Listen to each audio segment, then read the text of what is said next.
So for those of us who are already here, we may as well say the bracha, the blessing for the fruit and the other goodies. Oh, yeah. With many thanks to Johanna for bringing them and setting them up. And, it is Tu B'Shvat, and so yeah, it starts this evening and goes through tomorrow. It's our holiday where we celebrate trees and the produce of trees and try to connect to the land of Israel as well. And I see we have dates. Those definitely grow in Israel. And avocados and oranges, so there's some nice, and grapes. So we'll say the blessing for fruit, and we'll just say that it covers everything else. And the blessing for fruit of the tree is Borei Peri Ha-Eitz. Oh, eight. So, creator of the fruit of the tree. Baruch Adonai Eloheinu melech haolam, borei peri ha'etz. Avail yourselves. It's really good. Well, I'm going to. I will keep the rabbi. Holly, we need you. Or we need you. Oh, okay. We're going to keep the light. Sorry, I didn't bring sandwiches. Yeah. Which are just sitting on it. So am I moving, where am I moving to? Wherever you want to be. Okay, but not here. We get both of you. I was here, so that's why I got. What do you say?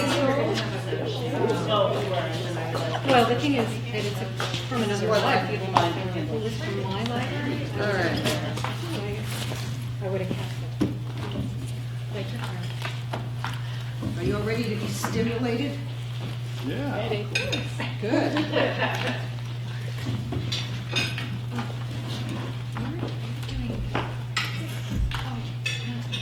Oh, Belinda, probably, yeah. Yeah.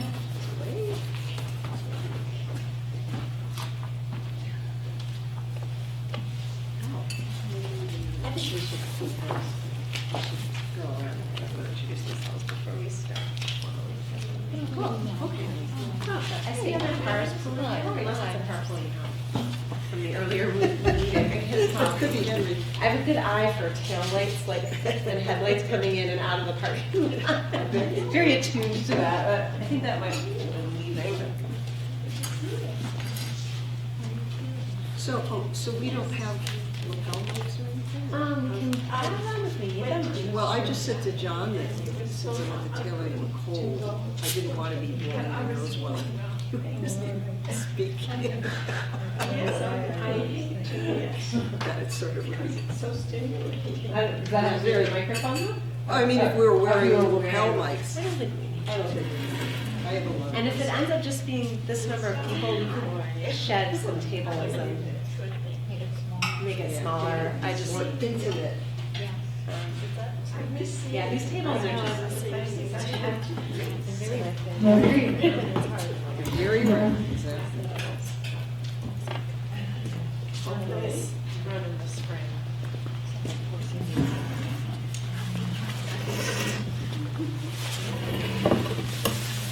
As you choose a seat, you may want to get strategic. If you don't have a book, maybe sit next to someone who does.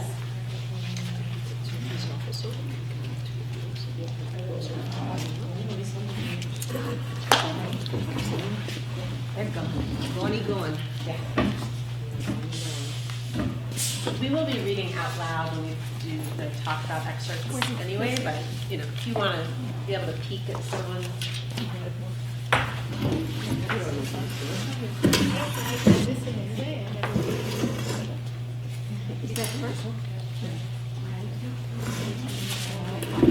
Very oral. Things. All right. Well, I think we should start. Yeah. And you know, this is. Are we going to have it Thursday? So this may be old news, but before we start, if you want to just quickly go around and say your names, just in case, starting with Miss Beth. Beth Totley. John Goslow. John Hausman. Elaine Gordon. Liz Jones. Allie Rosenblum. Johanna Schaefer. Holly Kipp. Belinda Brennan. Deb ready? Rabbi Goldenberg. Okay. So, And John, are we, Streaming live. we are streaming live, very good. Well, good evening, welcome to our discussion of Alan Moranis' book, Climbing Jacob's Ladder. I applaud your dedication on braving the Arctic tundra out there to be there here this evening. And a welcome as well to some of our YouTube viewers at home. And I want to say that we're doing this just for limited viewing, so don't feel self-conscious. There are some folks at home that can't make it, and they wanted to be part of this, so we welcome them as well. My name is Deborah Ruddy, and I'm very fortunate to have Rabbi Goldenberg as my partner this evening. Whether you have read the book or have it in your to-read pile, we hope you'll come away with an increased interest in what it has to offer. We all have character traits, or soul traits as they're called, which trip us up when they are out of balance. For instance, speaking in haste, one of my personal favorites, being more impatient than we need to be, not being as truthful as we might be. This book can resonate with us because in it we can recognize ourselves for better and for worse, and our desire for spiritual and personal growth. There are two facets to this book to consider. One is the very interesting man who wrote it, whom we will meet and spend quality time with in person in May as our scholar in residence. And second is his powerful introduction to the self-awareness and personal growth path of Musar. Let me quickly explain the format so you know how that's going to work this evening. Rabbi Goldenberg and myself are going to present a fair amount of background info on the author and important Musar teachings, to be followed by a discussion, that's where you come in, of excerpts and concepts, and even more open discussion if we have time for that. So I'm going to start by posing the question of who is Alan Moranis. He is the founder and director of the Musar Institute, an organization that promotes the study of Musar through study groups, courses, and public talks. He also happens to be a warm, personable, intelligent, and honest man who's on a mission to help others find more balance in their lives. His intent is not to hand us a pre-written script, but to open our minds and hearts to an ancient tradition which he has interpreted so as to be more accessible today. I pass the rabbi. great. It's really fun having been able to work with Deb on this, so thanks for being my partner too. So I just wanted to talk a little bit about the fact that Alan is coming here, and I even have a flyer that I will pass around right now. Okay, good. I could do that. With a terrible copy of a great picture of his face. We're going to make better flyers for the future, but I just kind of threw this together for today. Let me just keep one copy for me. So this gives you the full schedule of what's going to happen in May when he's with us. And I'm not going to go over it. You can look at it yourself, but you'll see that he's here with us for a Friday night service where he's giving a sermon, an introductory sermon. He's speaking about Musar, but through the lens of the Torah portion on Shabbat morning at services. He's doing a text study after lunch, where we're going to actually get to read in translation some of the ancient, not so ancient, but those medieval Musar texts with him. And he's also with us on Sunday morning doing a workshop with our teenagers, and then another experiential workshop with adults, the parents of those teenagers, but everybody else, any other adults are absolutely invited for that. So he's really being very generous with us. He's coming all the way from Vancouver, and what brought him here, or is bringing him here, a number of things. There are a number of folks in the congregation who've already discovered Musar and have been working on it individually, including Belinda, and others in this room as well. In particular, Musar is in our religious school already, and there's a theater workshop that I'm excited to see the product of. I haven't even peeked in the door yet, but that's going on related to Musar with our teenagers. So, and I was introduced to it but only on a very kind of surface level through my work with the Institute for Jewish Spirituality. So as a topic, it's something that we're familiar with here already. And then Bruce Josephi, I'm not going to give it away. He has a whole story about how he met Alan Marinus, and it's going to be in the next edition of the Megillah. But he met Alan Marinus, and Funny story. and it's a great story, and they really bonded. And if you don't know Bruce, he's a member of the congregation, past president of the board. And Bruce is the one who told us that Alan was going to be in West Hartford last spring, and a number of us went and heard him, really were intrigued. So Bruce and Carol Lewitt are sponsoring his visit to us along with the Sheldon Kutnick Scholar in Residence Fund. So that's wonderful. And in terms of, so that's sort of how, but why is it important? I really think and have seen even in small ways in my own life already how Musar practice is really a transformational practice for just individual growth. Feel free to come sit near me. I feel very alone. Oh, you want to sit with John? Sit with But maybe we'll sit with these chairs. I don't know. Okay. Feel free to come. So, yeah, go this way. So, I think that it's something that speaks to modern Jews and fellow travelers as personal transformation, interpersonal transformation kind of a practice. And so, we see opportunities in this that we'll study this with Alan and get a taste of it, and we may want to bring it forward in terms of maybe creating some small groups that work on Musar together and support each other. Who knows where it will lead? So that's why he's coming and why it's a great thing. So I wanted to just start, and pardon us for being a little frontal for the first section of this. We promise we're going to open this up to discussion. I'm not used to being so frontal. But I think it's important to kind of lay some groundwork. So I wanted to talk a little bit just about the meaning of the title first.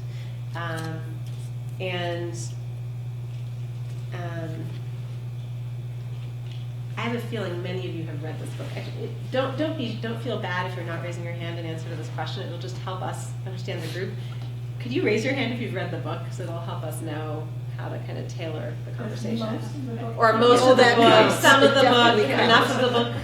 Okay, so it sounds like, it looks like about 2/3 of the group has read some or all. Yes, that's a good show. So climbing Jacob's ladder, if you have studied Torah, or even if you haven't, it was a pretty famous event in the book of Genesis, right, where the patriarch Jacob is fleeing from his brother Esau, who's out to kill him. He's in a crisis. He's having his own personal and interpersonal crisis, and he's on the road in the middle of the night, and he stops for the night on the road to sleep, and he's all alone. And he has this dream of this staircase, actually, stretching from the ground towards heaven, and angels going up and down. I think it's a beautiful image in terms of what we're getting from this book. And I just wanted to read, if you want to look at camp, on page 24, how Marinus connects that story to Musar. At the bottom of that page. The biblical story of the patriarch Jacob tells of his traveling out into the desert where he lay his head on a rock and had a dream. In his dream, he saw a ladder with its base planted firmly in the earth and its top reaching into heaven. Angels were ascending and descending the ladder. This appears to me as a good image for the spiritual life. Our feet touch the earth because we are undeniably human and should have no illusions that our spirituality will separate us from all the beauty and suffering our humanity brings. But without negating for an instant the realities of our humanness, each of us is also endowed with the gift of spirit so that we can climb the ladder of the soul to reach its heavenly heights. So And then he goes on to talk about, Jacob wakes up from that dream and he realizes that he's more awake than he's ever been. Maybe before he never was awake, and now he really is awake. And he realizes that he says, the Lord is here and I did not know it. We could have hours upon hours of discussion on what that means. But for him, for Marinus, he interprets that as, this realization that right here, right now, in this moment, on this earth, with all of its troubles and its messiness, but there can be something elevating there. We can elevate our lives. And he talks about the people who are on Musar's path as the B'nai Aliyah, members of the Fellowship of the Ascent, right? People who are trying to kind of not necessarily leave Earth behind and go up somewhere and live, in the stratosphere, but to bridge heaven and earth and to lift these lives up and make them holy. And then later on, when he's talking about the soul, he says, in Musar, the most important practice we can do is to develop the intent to lift up our daily interactions with others and with ourselves. So that's, I think the meaning of the title.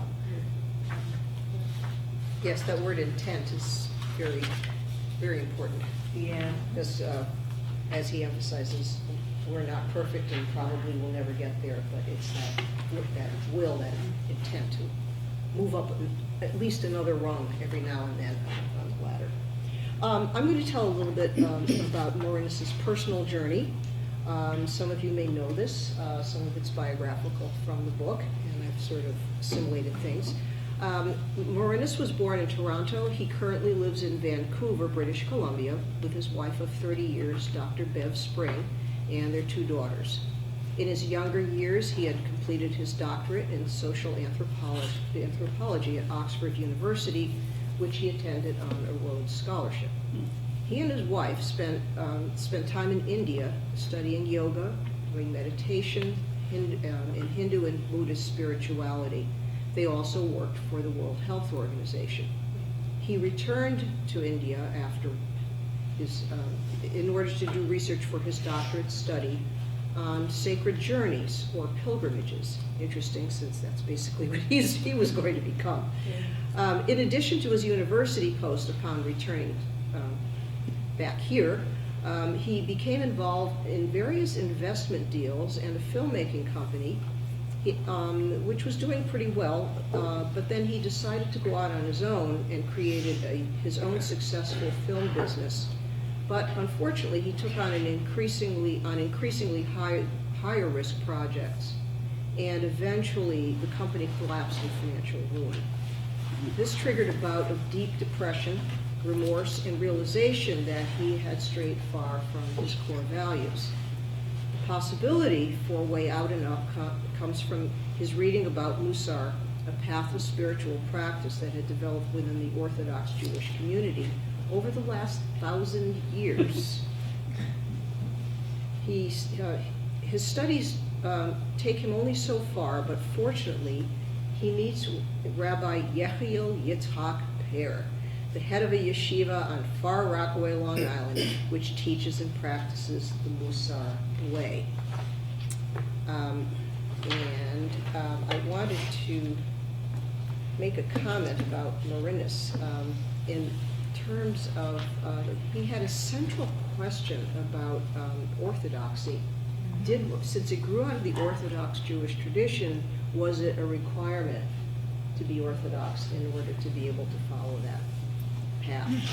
And he says that his family's version of Judaism was mostly a cultural ethnic identity.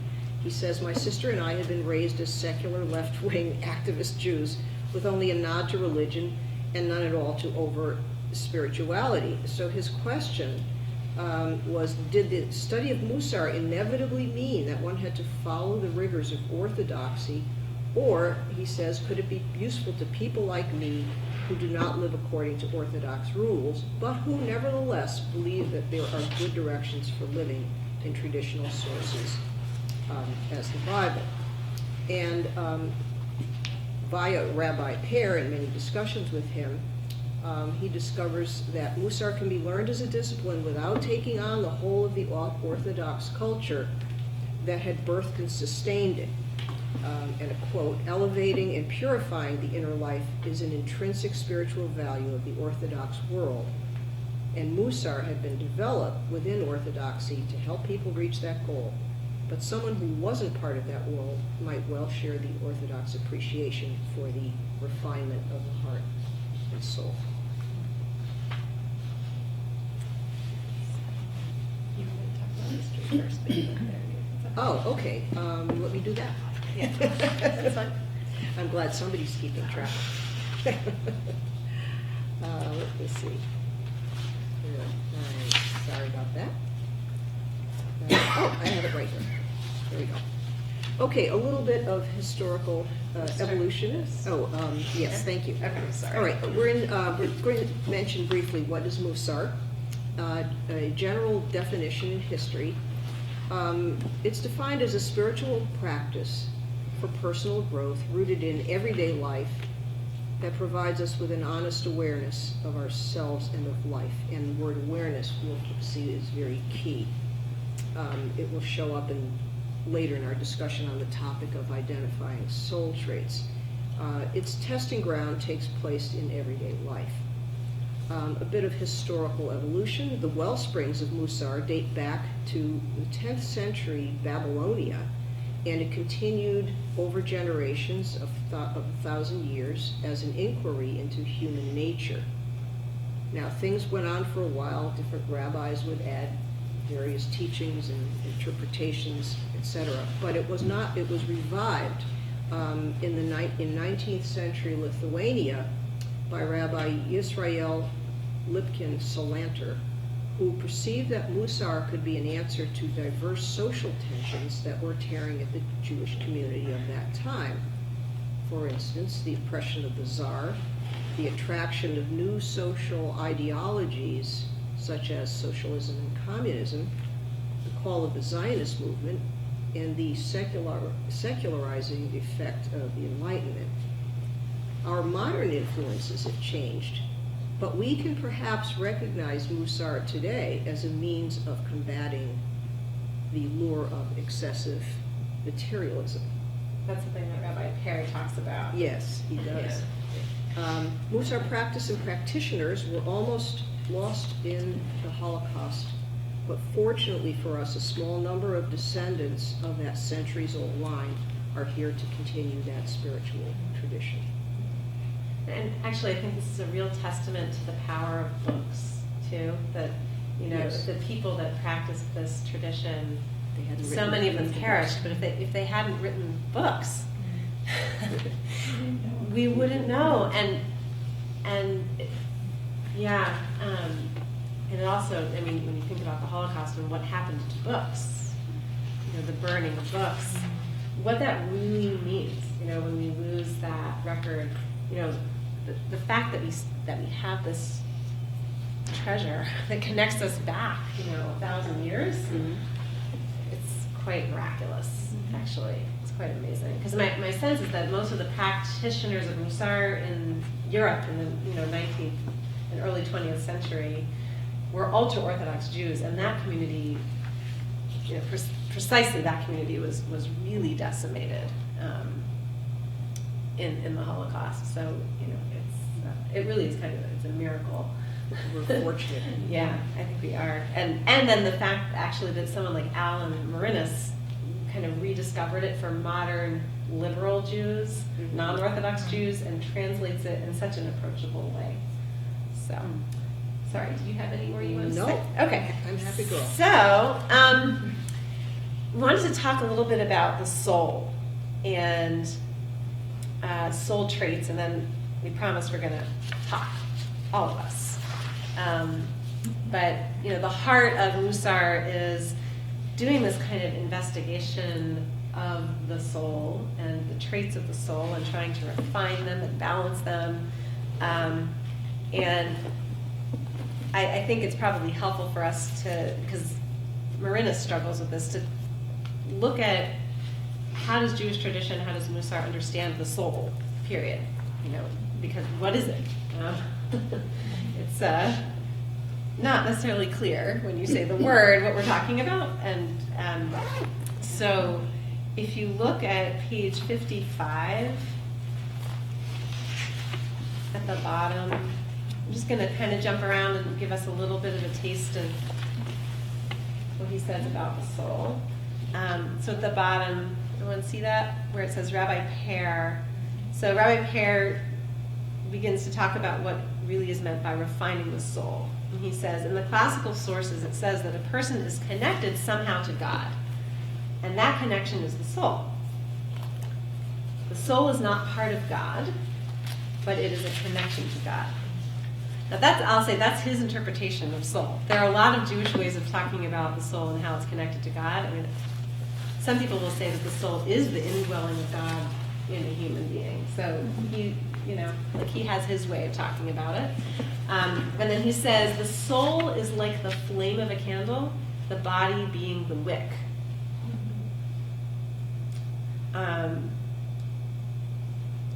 Something that I really love about Musar and about this quote is that the body is not just something to be discarded. Like, the body is important. It's a part of the practice. And that the soul is not divorced from the body.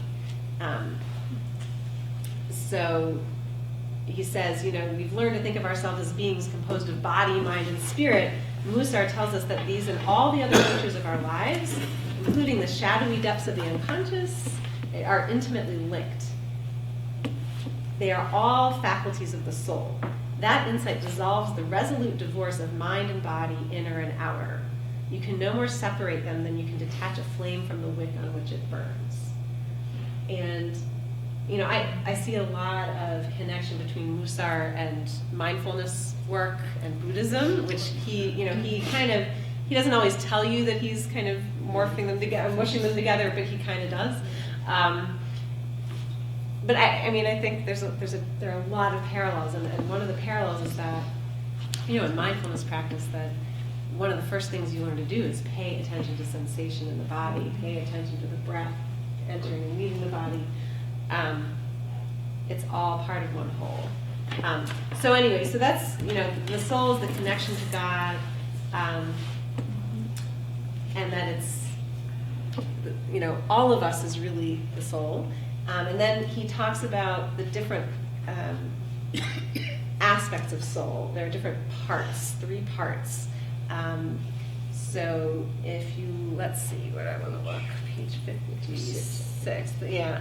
He talks about the neshama. I'm realizing I really wish I had a whiteboard in here. Oh well.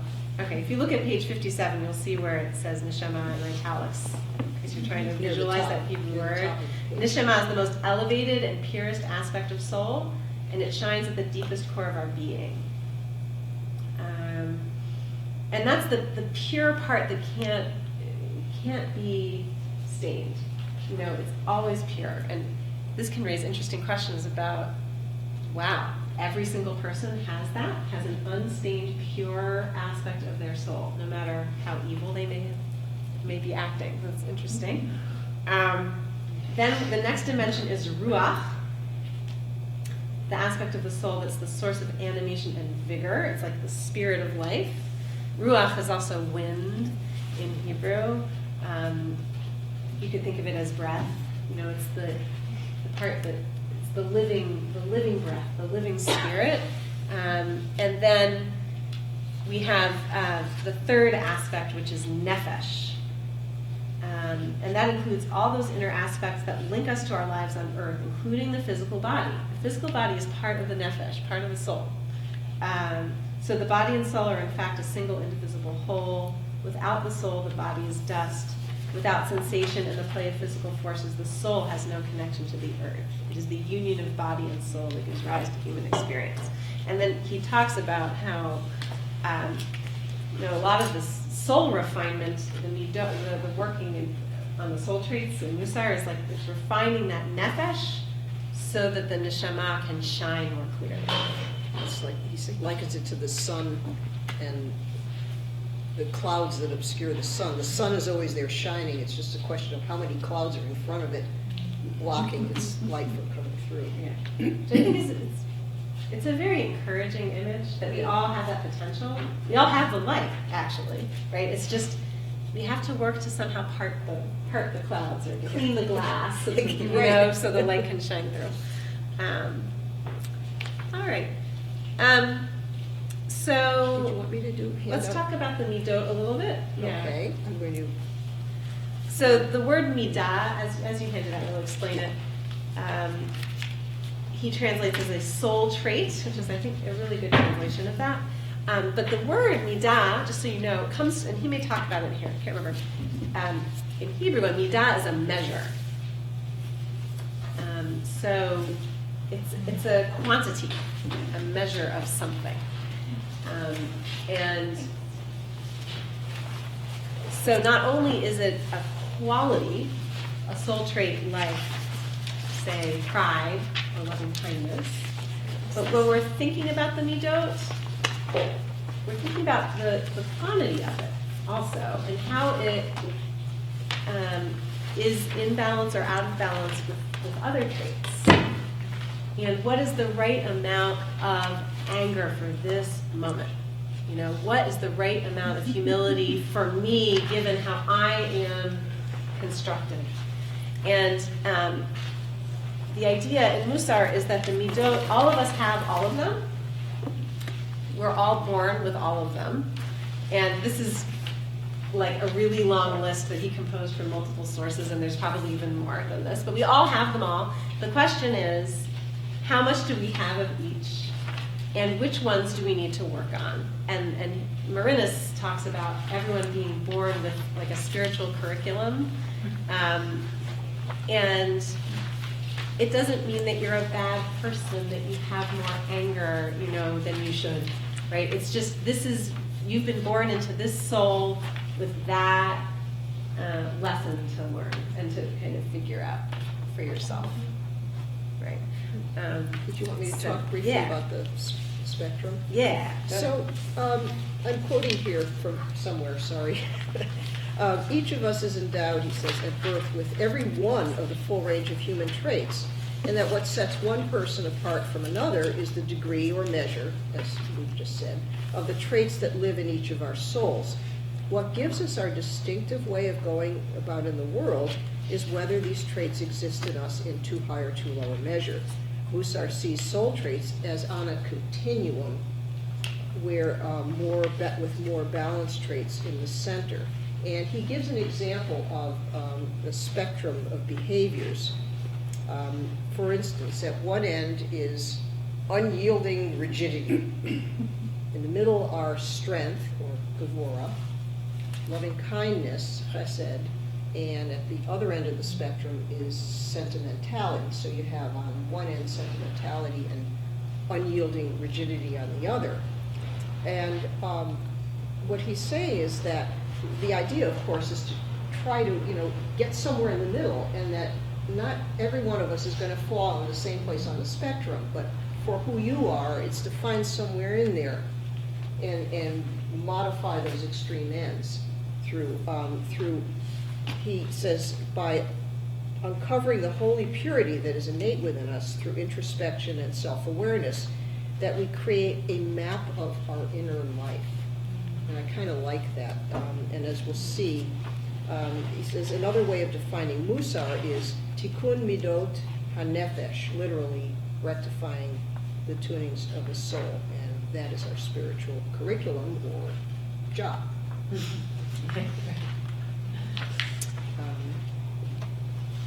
Did we want to point out what the practice for that, or do we want to go to our next section? Yeah, okay. Because that's, some of these are going to come up in the Yeah. There's some ideas on practice in here. Yeah. And you'll just see that the source of this is that book over there. Right, Everyday Holiness, Holiness, so. which Belinda, I'm sure, will have comment on. And some folks here read it. You're Alex using, read you're it. using this in a religious school in some way? I'm actually working with 3 books. Oh, this is just That's one what- of 3. Yep. Called Everyday Holiness. but they're all patterned the same way, so you have slightly different materials. So you have like a chapter on each soul trait, or combination of soul traits, and then practices for how to refine yours. Yeah. To make it that spectrum Yeah. could make wonderful artwork. Wow. That'd be a wonderful way to kind of look at it. It really would. And the other piece that, he doesn't seem to talk about in here, maybe he does in there, is that these are human soul traits, but these are also qualities that we use in tradition to describe God. So, and there's the connection between soul and God, that, we encounter God through these qualities in a way, right? We may feel one day that there's more chesed available to us, and another day that, boy, is it a lot of gevura, a lot of, constraint and limits and boundaries, or another day a lot of more openness and love. So there's this dialectic between sort of the godly traits and the human traits. So what we thought we would do next is we each kind of picked out some topics that spoke to us from the book, and we thought we would read a little excerpt about that particular topic and then open it up for discussion. So I'm going to start Yeah. with the key figure of the book beside Alan himself, which is Rabbi Pear. To read about him is to love him. Yeah. I mean, what wouldn't you give for when Marinus first meets him and he's so uncomfortable, the rabbi comes up to him and touches his face and says, "May I give you a kiss?" I mean, it was an amazing moment. Well, no discussion of this book would be complete without considering its key figure, Rabbi Yechiel Yitzhak Pear. And as some of you may know from reading, he's an imposing man, physically, intellectually, spiritually. The following excerpt, which I'm going to read, illuminates his great depth. And I'm not going to mention the soul trait quite yet. Here's the background. Alan's wife, Bev, has never met the Pears. She's traveling from Vancouver to the Pears' house in Long Island to spend the weekend, her first visit to meet them in person. Things go wrong. She's stuck waiting on her plane, and it becomes apparent that she will not make it to the Pears' house in time for Shabbat sundown. Oh boy. In spite of his adherence to Orthodox rules, the rabbi figures out a way to accommodate her arrival. She will find a non-Jewish taxi driver, pay him in advance, and have him carry in her suitcase. It's brilliant. The rabbi realizes that when she arrives after 10 p.m., she will feel awkward and embarrassed, so she should be cheered up. And that's the attitude they adopt. Later, at dinner, after she does arrive, the rabbi told us a story. So if you'd like to follow, it's on pages 182 and 3. This is classic. I love this story. So I'm into that after the page break there, second line. Okay, actually a few lines down where it says Rabbi Pear told us a story on page 182. Rabbi Pear told us a story that demonstrated on more than one level the high priority placed upon this beautiful quality of the human heart. It involved a teacher he'd had as a teenager who was very strict about not allowing students who arrived late to enter the classroom. If you were brave, you could knock. He might answer, or he might not. If he did, he might let you in, or he might not. He might just close the door right in your face. He was a wonderful teacher, but he just did not tolerate teenage sloppiness. So, one Friday, a boy named Pinchas knocked on the door. It was 9:31. The teacher opened the door, looked out, then closed the door and returned to his class. When the class met again the following Monday, the teacher came in as usual. But before he began the lesson, he spoke to the boys, and he said, "I didn't know that Pinchas is the son of a baker," he said, "and that he stays up all night on Thursdays helping his father bake for Shabbos.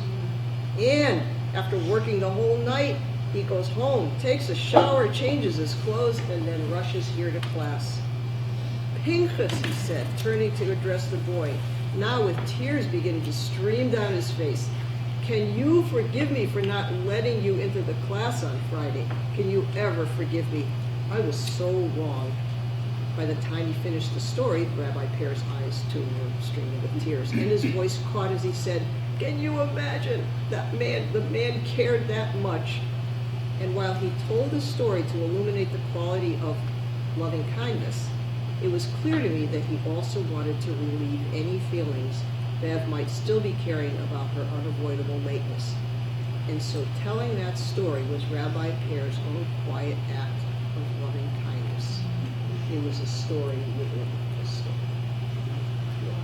Yeah, well.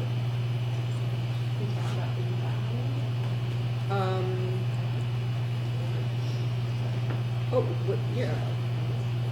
Oh, sure. Yeah. Because I mean, I think it'd be interesting to just talk about that particular midah, you know, or that Yes. that story and what it raises for you and how you Oh, see yeah. the loving kindness operating, or if there are other midot that you notice in that story, other traits maybe being balanced with it, you know, or I don't know, or does the story strike you as sweet the way it strikes us? Because maybe it doesn't strike everyone that way. I'm curious.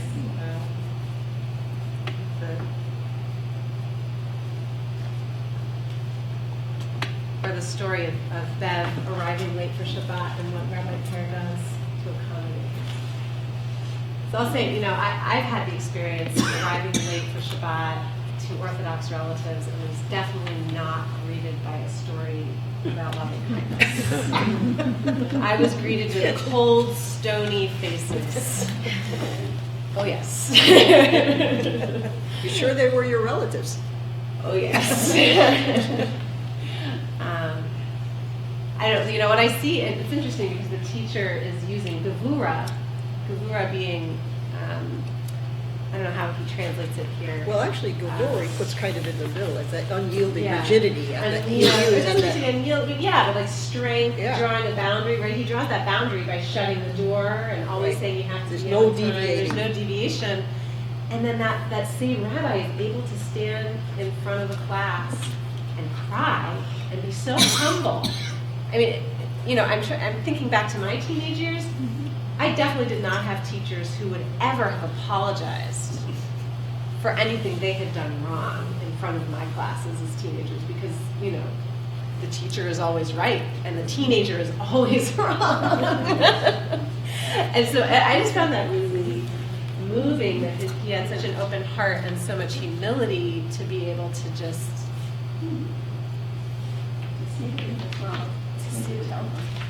see that he was wrong and to say something. And to say something publicly, not just to, you know, he didn't just apologize to Pinchas. It was to the whole class. By the way, if now or at some point, if you have a Rabbi Pear story or anecdote or quote is somewhere that you recall from, you know, from the book, just flag us down, because whatever you share is going to be gold. Did you want to move on to Sure. the? Well, actually, I think it connects beautifully, because what you see, I think, in this story is that rabbi, what's the name of the rabbi? He doesn't say. Pear's teacher, he has clearly cultivated an open heart, you know, and his ego, he was able to allow his ego to not cloud his neshama in that moment. And so there's a whole section about this idea of circumcising the foreskin of the heart. I'm wondering if Jan's seeing Boy, thoughts that about that. phrase kind of catches your Yeah, attention, right, doesn't it? I know.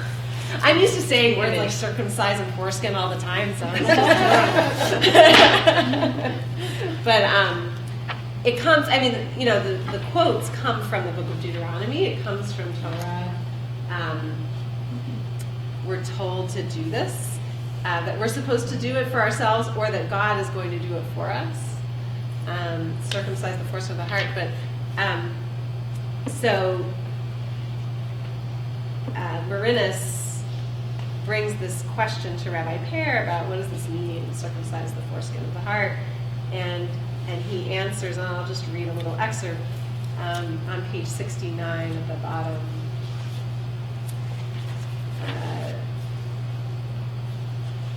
So he answered almost immediately. It says, circumcise the heart because we are so closed.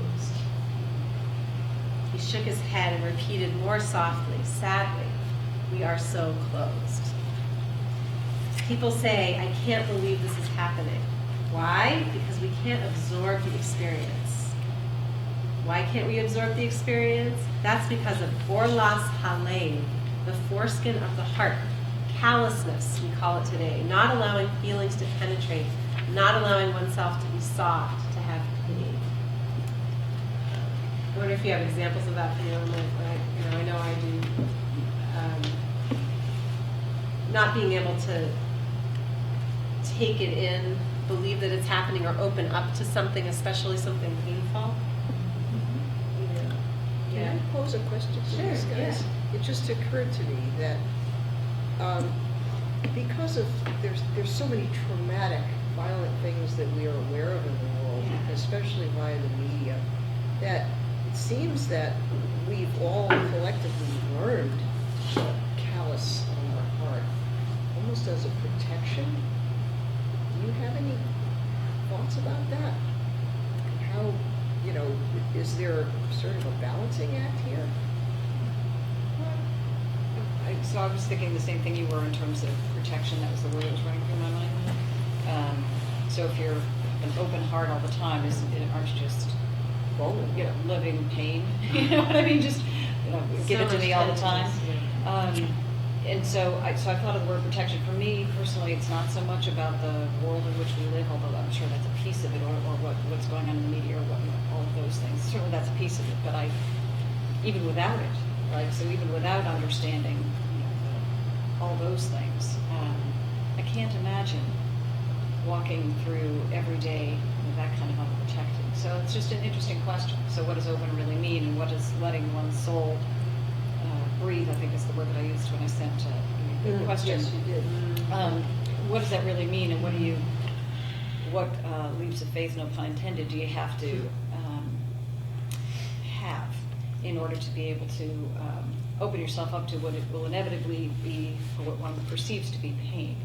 So that's just an interesting, big question, but when you said protection, that's what I was thinking about. I'm thinking maybe that's something that we have to ask Alan when he comes here, because what you're saying really is provocative. That, what does that mean? Opening up your heart, in what circumstances? How do you do that? And so that's, I think, a great question to pose to him. Any other thoughts on that? Well, it's not really a question, but sort of a response. I mean, you could open enough, but without, but you have to be able to do it without harming yourself. But to be able to somehow help.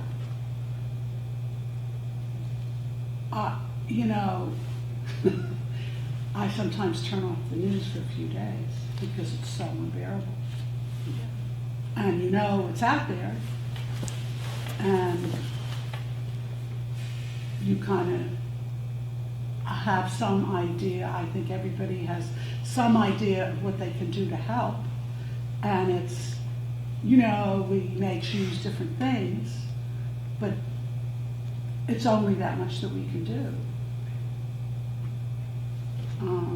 And sometimes I think you have to turn it off, 'cause otherwise you couldn't function. Well, to have we need to have compassion for ourselves as well as others, right? Yeah. I have a lot of problems with this. I'm finding, because Henry is the way Henry is, and his non-acceptance of whatever happens. I mean, it's got to be bad. Maybe it can be worse if you can figure out a way to make it worse. and I'm exaggerating a little. Just a bit. But I find that I have to, excuse my voice, it's not tears, it's allergies. Um, I find that I have to let the pain in, but I don't have to keep it. And I've learned that I can't let hate in with it. Because if I do, it destroys me. Can you explain what you mean by hate with it? Well, a pilot was burned alive in a cage today. That hurts. That hurts a lot. And it would be so easy to hate the people who did it. I can't afford that. So I have to forgive them, but then I also have to forgive myself for forgiving them. It's complicated. But Yeah, yeah. Well, that's interesting, and that's skill of having the open heart, cultivating an open heart, allowing the heart to feel, and then letting go, not allowing it to continue to burrow in there. Right? It's sort of yeah. He doesn't talk about that here necessarily. He does does he? mention that he says ambition and pride had laid layer upon callus, a layer of callus over my heart. And then when his business collapsed, that just. But yeah, I think so. He's also he's talking about, how we develop qualities that in our personal lives and interactions with others. I think perhaps he's saying that doesn't allow us to be open, to have an open heart. And I guess also the answer to this question for me in terms of can it be too much? Like, can you be too open-hearted so much so that it's just you're damaging yourself? I mean, I guess what I see in his story is if he had cultivated an open heart earlier and throughout his business dealings, It wouldn't have happened. it may not have gotten to that point, right? It had to get to a certain point to crush him. Right, because it was his ambition that Right. get him in. Right, but if there had been cultivation of open-heartedness, but also awareness of ego, awareness of all these things throughout, and taking stock in that more regularly, he may have been able to notice earlier where it might lead. And that it's probably better to feel the pain and to recognize the problem earlier than later. And then in order to do that, you have to have that awareness and that open-heartedness, right? So, and I definitely see that in my life. I definitely see that in my life. I find if I'm avoiding feeling the discomfort or the unpleasantness or the pain or whatever it is in, say, an interpersonal interaction, it means that I'm not listening and I'm not taking care of myself either. And that it's only that interpersonal tension is only going to get worse until it becomes a crisis. But if I deal with it, which is really, really hard, if I deal with it, in an ongoing way in that relationship, then it's much less likely to develop into a crisis that hurts both me and that person. If that makes sense. And I've definitely seen that in my life. I think Beth brings up a good point, is that when I was younger, I would hold the pain of Yeah. others, right? And, because I was so sensitive and so caring, right? That I would hold the pain and not release it. So that was a burden, right? So, yeah, I've learned to let it go. It's like that was an imbalance. Mm-hmm. Yeah. Yeah. So shall we move on to the good Sure. part here? I like that part. No, I mean, all right, well, I'm going to jump in and talk about my favorite part, no, not really. The Yetzer Hara, did I say that? Yetzer hara, or Yetzer hara. You can say it either way. Evil inclination. And how it relates to awareness. So, I jumped around and pulled some things out of chapter 5 in our book, The Gate of Good and Evil. So now it's time to talk about the bad guy, what Musar calls the Yetzer Hara, the inclination to do evil, make bad choices. This rings a bell. There's a fundamental belief in Musar that we are all inherently good. Why not? Is it the neshama? Neshama, that Neshama, pure, because if we were created in God's image, there's got to be some of Him in there, and that's why we're all inherently good. So he says, why do good people do bad, destructive things? Here's an internal question. Powerful within us, the Yetzer Hara, what he Is it calls Yesher? Yetzer. Yetzer. Yetzer. Yetzer. Yud Sadi Resh. Yud Sadi Resh. Yetzer Hara. He calls that niggling, irrepressible voice that lives in each of us, whose sole purpose is to drive us to do things that are not in the best interest of the soul, our own or someone else's. So he says it's a dynamic force, just like its opposite, the Yetzer HaTov, which is the urge to do good. The Yetzer Hara is our guide because it has the uncanny ability to reveal just those places where our heart is most vulnerable to the lure of desire. And he talks about desire. Rabbi Peer says that appetite is the source of all this stuff. So we are able to resist the urge to bad acts and to develop our positive soul traits because we are endowed with free will. Holiness and evil are not decreed. We can make choices, and that is a key word, is making choices based on our awareness of what is in and out of balance within us. So awareness, which is like self-examination, etc., is the first line of resistance to the Yetzer Hara. And in your book on page 107, if you just want to be aware that it's there is a method called awareness practice number 1. And I like that because it gives us something solid to say, well, how the heck do you do this? And it was laid out in the early 1800s in Eastern Europe by Rabbi Leffin. And what he said was, over the course of a year, you work on 13 soul traits. So you work on one trait per week, which means over the course of a year, you repeat that soul trait 4 times. Am I right with that math? 4 times 13? Okay, good. So you get 52 weeks. And the first stage of that is to identify the 13 soul traits you want to work on. Well, there's a lot of soul traits, and as you see, there's an infinite number in the inventory. So how do you narrow it down? And that was my question. Right. What do you do? Well, it's really pretty simple in a way. He says you identify the 13 soul traits you want to work on by keeping a notebook exclusive to this, in which to record all actions and thoughts that in some way reveal something about your own soul traits based on what you see cropping up in your daily life. There are going to be things. And he says for him it took him about a week. So who knows? Wow. Who knows? That's I quick. think he was advanced. All right, the second stage is, so, okay. What do we hear over that? I said, or really messed up. So what he's saying is, okay, if you really pay attention to what's going on in your daily life, you're going to, is it something that annoyed you? Is it something where you say, I shouldn't have done that? Or, even it was like that was a good thing to do.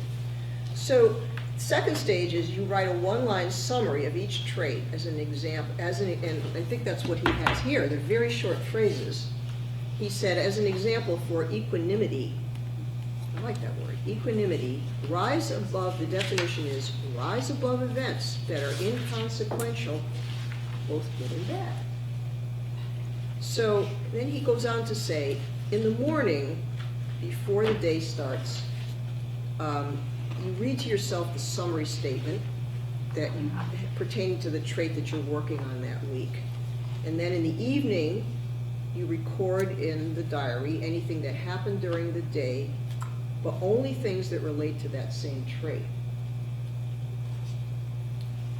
by recording these events, you catch incidents that might slip under the radar of awareness. The central point is to reveal to consciousness contents of the unconscious mind, which are perfectly revealed in our deeds. Now, there's a lot going on there. Melinda, feel free to jump in. Okay. I mean, I'll say I had to do this for I don't know how many months, few months. I didn't do it for a whole year through IJS. And what ends up happening is, especially if you're writing it down in the morning, then you're primed to notice that thing, and you're also primed, that trait throughout the day cropping up, and eventually, when you work on it, and I definitely didn't do enough.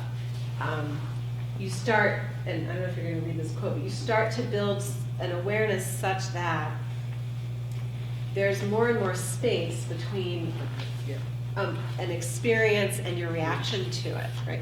And there are a lot of different awareness practices that you can do that, right? So, meditation does that too, creates that, he calls it, I want to find his words, I love it. Space and time. How to open up a little space between the match and the fuse. It's so good. Yeah.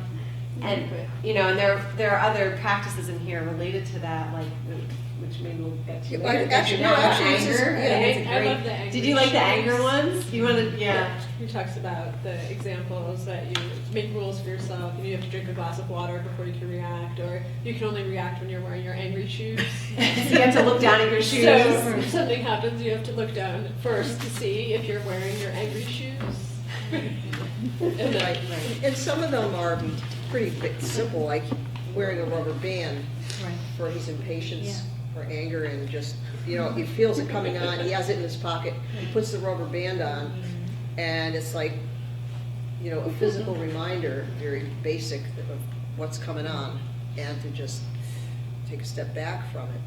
Or sleep on it, right? Right. Sleep on that angry email you were about to write. Yeah. Right? Or- But there's a whole range, Couple of them. and I'm just a total novice at this, but what I've gleaned is that there's a range of practices, some as basic as putting on the rubber band, and others are what you call reciting with lips aflame, Yes. finding a word or a phrase in particular Yeah. from the Torah or from the prayer book or whatever, where you keep repeating that louder and louder, and it's basically a way to clear the clutter out of your mind. And also in open terms the of heart. focus and Yeah, it's interesting that I wanted to comment on that one, but I saw Evelyn's hand up, so maybe she. When you're did you ready. want to say? No, go ahead. We're ready. My question, about anger, since I had a few things that made me angry today. Just a few, huh? The question is, I did inflict it on one tech person. But basically, I just inflicted it on my house, on the space in my house. And I knew, I just kind of tried to get rid of it, but I didn't really inflict it on another person. So that there's something to be said for recognizing it and trying to rage through it without hurting anybody, except perhaps scaring the cats a little bit. So it's not always bad to overreact if you don't hurt somebody else and if you find a way to get through it. Yeah, and I don't think he's ever saying that it means don't feel the feeling. The feeling is the feeling is real and holy and really important. But it's right. How do you feel the feeling? Open your heart to your own feeling. Bring yourself compassion. Now I'm talking like a Buddhist, but bring yourself compassion for having that feeling, right?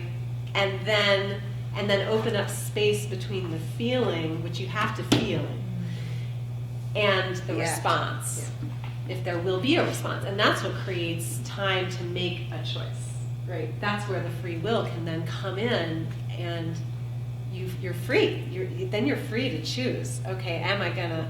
And maybe part of working through the feeling is if you're all alone in your house and it's not going to bother anyone, screaming at the top of your lungs, I mean, you know, swearing up a storm. I don't know. I imagine that that's probably okay to do. You know. But yeah, What was the thing that you read about that that will tell you precisely, when you read the quote, it said that when you track the actions, it will tell you something. where's the thing Nope. that ended with E? Oh, the central point is to reveal to consciousness the contents of the unconscious mind, which are, the content, those contents Right.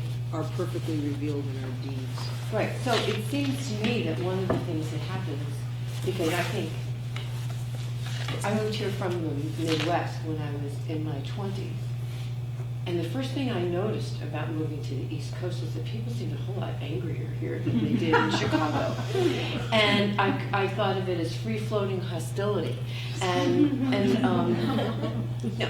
many people who have come here from other places will say Boston's worse than the New Haven area. But anyway, but this free-floating hostility, and I said, what happened to all these people? You know, why is everybody here so angry?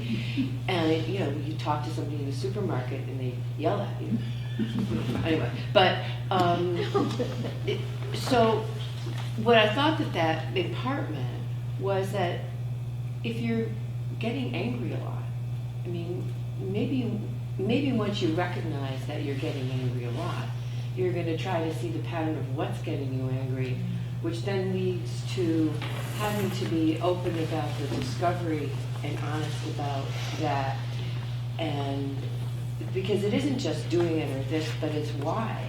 Because I think that, for instance, if the rabbi, the teacher, had been more curious or open-minded or asked a question about why the young man was late, as opposed to just having the rigidity of closing the door, he wouldn't have had to cry before the class 2 days later. So everything leads to where we're already closed off. And so the journey, it seems to me, unless you reach, you know, some kind of thing where we're just there going home all the time, is endless. Right. You know, Yeah, and you have to, and it takes a fair amount of courage and bravery, because the reason to do, because there's going to be a lot of pain behind all that. Of course, if you don't find the pain, you can't find the joy, whichever, and all this other stuff. So it seems to me that it's not just being aware in the moment and channeling, but then it's being aware of the pattern, what caused the pattern, where does the pattern come from, do you want to keep that or let it go, and if so, how? And it's very much like a 12-step program, you know, where they ask people to be open, honest, and willing.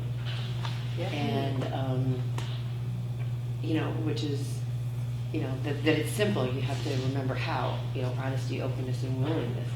And they should put in, you know, with lots of tears and heartache. Right. But, you know, Yeah.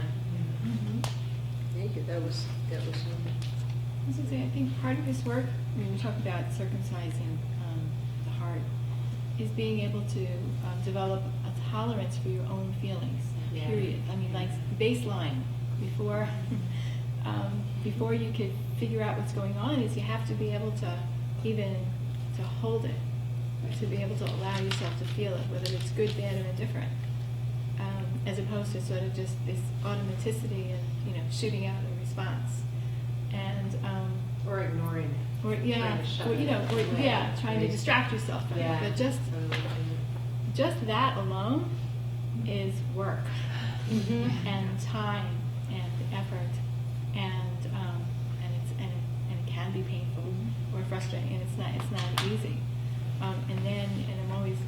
And then the next level is the motivation behind it, which is what you're talking about. Your own personal, getting to know your own agendas. Oh my God, I have an agenda? No. I'm pure. That can't be. And to be able, and then you have to hold that space again, because you have to be able to tolerate, I have an agenda. Wait, I didn't know that. Should we do one more, or what do people have an Maybe- appetite I think for? Are maybe we we ready to should- kind of close yeah, up? I think we should move. It's 8:30. Yeah. I want to see what folks. I want to see what folks want. We thought we would throw a few open-ended things out at you and see if we can hook you in.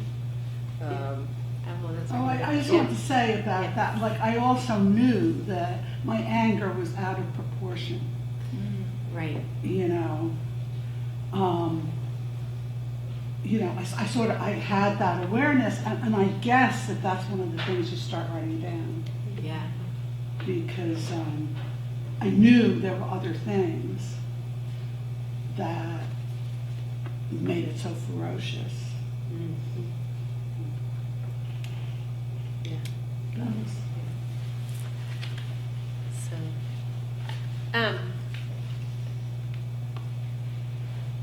Well, I think we've touched on our Yeah, let's first. just ask a question, just, Yeah. I'm sorry, building on Please that, do.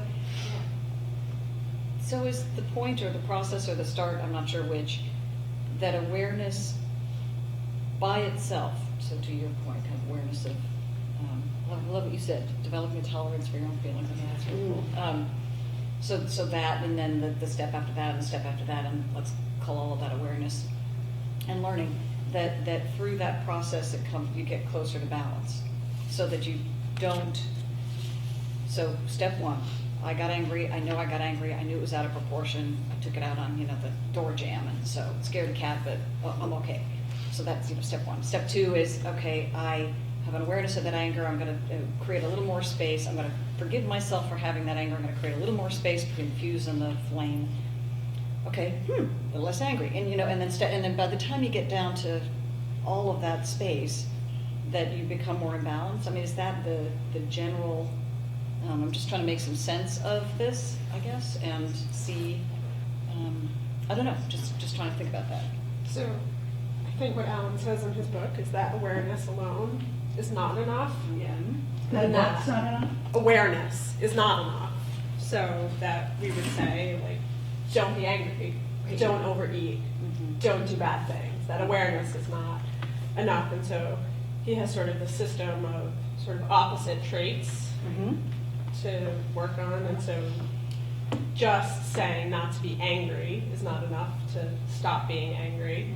And so you need to find the soul trait that complements anger that you might be lacking, so that anger is too loud.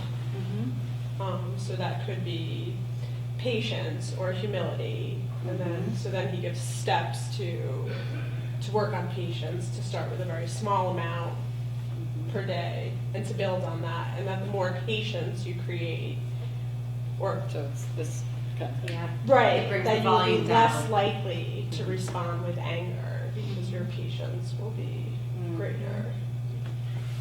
Yeah, it's not necessarily about restraining One. one, about building the it's other. cultivating Yeah. the other. Okay. Well, thanks. What's the one with gratitude? What's the pairing? I'm trying to remember. We were just talking about this the other day. So I was- Humility. Humility and gratitude. Okay. But I would think you have to, Jealousy too, it kind of Jealousy. depends. Yeah. It depends which way you're Yeah. going. Yeah, Yeah. So there are various pairings. Okay. yeah. Yeah.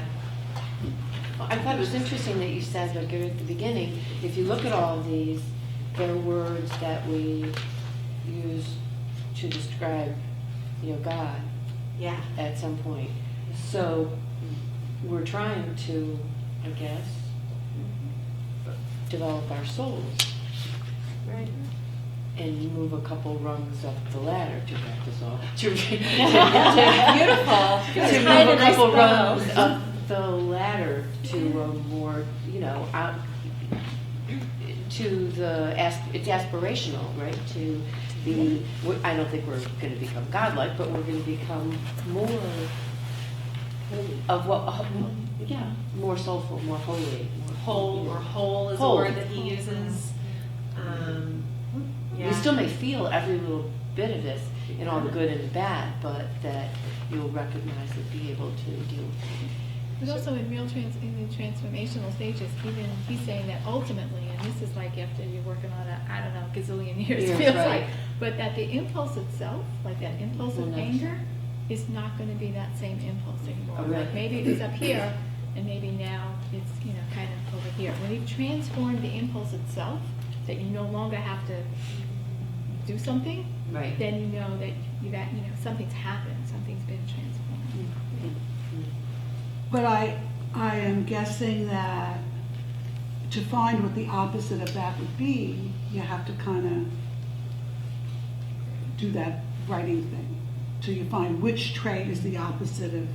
Well, he provides that for you. I mean, I think that in the tradition there are, that it helps you. The tradition helps with that. There are because- matches. Right, because there's been 1,000 years of experience, so that there are other human beings who can tell you, oh, if you're feeling, if this trait is dominant, right? Try this one, So it's not like you're all out there on your own figuring it out in a vacuum. Yeah, when I was doing a lesson on gratitude, he'll provide texts, and the text that he provided was all about jealousy. About what? Jealousy. Oh. So that you had to work through these texts about jealousy to come to that place of gratitude. So he gives it to you. Yeah. And it's all through texts from Torah or Talmud or some sort of commentary. You want to share a favorite quote? I think I'm happy. Well, thank you all for Thank you. for coming and your openness to these ideas, and I'm really excited for him to come. So please do mark it on your calendar, and if you're interested in helping with it, let me know. And I think, whether it's in advance of Alan Morena's coming or just for your own personal growth, Everyday Holiness, I know I need to read. Right. I think, I don't know, it's not just a read, it's a workbook, it's a do. So if you're interested in doing the Musar, that's the do. That's the Yeah, doing. and I Okay. just sort of looked through this a little bit, and it was like, yeah, that's what I need to read. It took it to the next level, and it was very. That's the book. Yeah. Thank you all. You have been. Thank you. Happy Tu B'Shvat. Yes.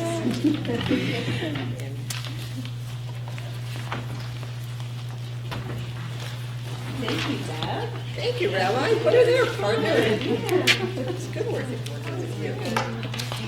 Hi there. Let's do it again. And next good week. night to the people who are watching on live streaming in Coville. I hope you're feeling better.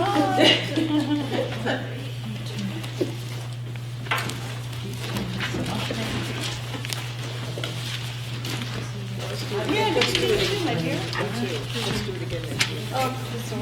Another question. Why not? It would, it would be nice to have another conversation.